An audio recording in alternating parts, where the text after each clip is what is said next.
G'day guys. Today I'm going to be running you through the players that I'll be most likely locking in for my legacy lineup. So we're going to start with the rarest card in the game, tutorial point guard, 92 overall Steph Curry. Obviously I have to take him just due to his rarity. I was fortunate enough to be gifted him from EA so I could film gameplay footage for my giveaway. So there's another guy out there that also has him, the guy that won that giveaway. I assume he will also be taking him through to his legacy lineup because he's the rarest card in the game. He comes with a pre-charged clutch, which is fantastic. You can see that if we hit here, 90-second charge time and it's pre-charged. You get to hit it immediately off the tip off and then you get it with 30 seconds to go again as well. The second player, Dell Curry. That's his only card in the game and it's the father-son combination in the backcourt there, so I had to go with that. Detlef Schrempf. I did a giveaway of Detlef a while ago as well. I love the show Parks and Recreation and he made an appearance in that a couple of times, so I have a connection with Detlef, and he's also a reasonably rare. KG, one of the greatest power forwards of all time. Once again, a pretty rare card. This is his highest overall card in the game. Shaq, my all-time favorite player. There's a couple of versions of Shaq, but I chose to go with this one. It's my favorite art. I think this is a nice looking card of his, and it also opens up some of the other center spots for some other cards that I wanted to take through. Okay, small ball lineup. I wanted to take through a Magic Johnson point guard. Magic's such a tough AI player to play against. He's really hard to steal. He's got great handles, can drive to the rack and dunk at ease. He's a lot of fun to use and really frustrating to play against. So I wanted him in the point guard position, and this is the one that I went with, 97 overall. As an Orlando Magic fan, I had to take Penny Hardaway, especially because he's in a sexy looking Magic uniform there. This is one of my favorite card arts, this Penny Hardaway card, so that was a definite. Dr. J, it was such a tough grind. It's one of the most powerful cards in the game if you take into account all of the boosts and things. So that's why I'm taking him through, just as a way to remember the grind it was to unlock him. Ben Simmons, fellow Australian, #1 draft pick. Still looking forward to seeing him play in the NBA. It was sucked last season due to his injury that he didn't get any minutes, but this card art is awesome too. I remember when this Rookie Master card was revealed, I was so excited, so I had to take him through. Ben Wallace, such a tough grinding center. I didn't watch NBA heaps back when I was younger, but this is one of the guys that I remember, and so I definitely felt a connection with him and had to take him through. Let's jump across to our defensive lineup. Had to take an Allen Iverson card through, and I really wanted him to be in the point guard position, so this was a no-brainer. Had to be this 96 overall point guard. T-Mac, once again, Magic uniform. He's such a beast. This card has one of the best AIs in the game.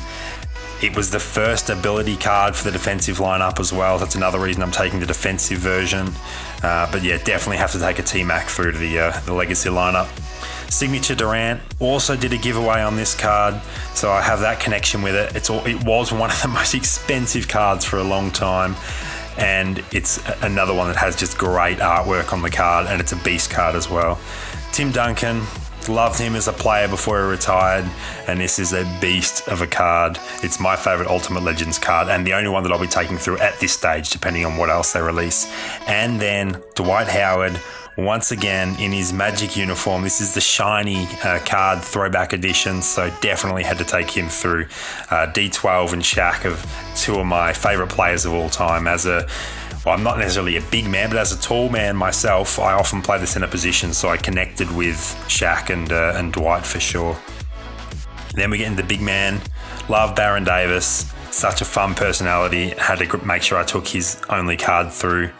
This Manu Ginobili was another one that I was fortunate enough to get gifted by EA to do a gameplay review of him, because he's very hard to get, because you can only get him through the fan favorite elite set. So he's a lot of fun to use and a pretty rare card, so I'll be taking him for sure. Vince Carter, obviously I love Vince Carter as a player. His dunks are incredible.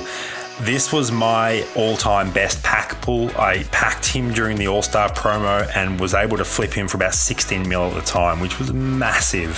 So I'm taking him to sort of remember that moment, but also because he's a great player.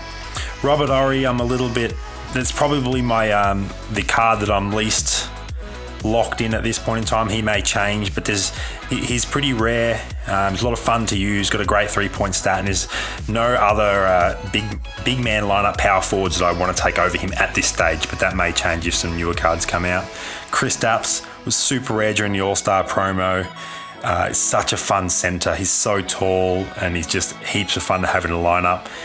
The All-Star promo was a really good one for player releases, as was the global lineup, the global promo, sorry. And you'll see there's a couple of players from the global promo in this lineup. So we'll start at the opposite end this time. Had to take a Yao card, such an iconic figure in the NBA, and the artwork on this is fantastic. Also want to take through a Dennis Rodman card. This was the one I went for. I love the red hair on his player model. Carmelo Anthony, this is my first card that had an ability, and I got really lucky. When I was grinding for his card, a couple of guys, I don't know who they were, but they'd formed a monopoly on Auction House 3, and a couple of the cards required were really, really expensive, and it was just out of my price range. I wasn't going to be able to complete him in time. But on the last day of the promo, I completed one set and got lucky enough to pull one of those rare cards, and then packed the other card on that same day and was able to finish Carmelo Anthony just in time. Klay Thompson, I love Thompson as a player, and I really wanted to take one of the player of the game cards through, so that was a no-brainer. And then 95 overall throwback LeBron James in the point guard position. Actually actively looking for the 97 overall, the shiny version of this card, but if I can't find him, I'll take through the 95. Such a beast in the point guard position. So that's my legacy lineups, guys.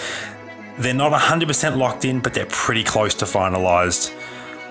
I really hope you guys enjoyed this overview of why I'm taking these cards through. I don't care about overall. I just want to take cards through that I have a connection with, that are fun to play with, that look cool, that are rare, something that's a little bit special to me. So when I reflect on this or this franchise next year, I can sort of look back on the fun times I had playing this season of NBA Live Mobile. So make sure to hit me up in the comments below. What cards are you looking forward to taking through? What are some of the cards you might not get the chance to take but really wish you could? Thanks for watching the video, guys. Make sure to give it a thumbs up if you enjoyed watching, and please sub to the channel if you want to keep seeing more of my videos.